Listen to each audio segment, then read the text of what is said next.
Go. So we're going to take the club and bring it up to your shoulder, okay? Your bottom hand, the hand that's closest to the end of the club, is going to be the side that you're pulling towards, okay? So the movement, I'll show it to you and then we'll break it down.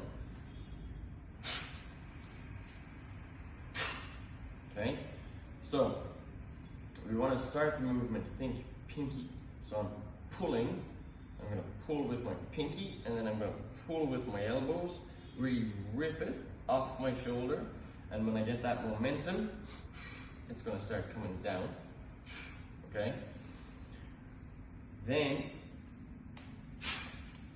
control with my hips. So as it starts coming down, once it starts to pass my midline, then I put the brakes on by hinging the hips back.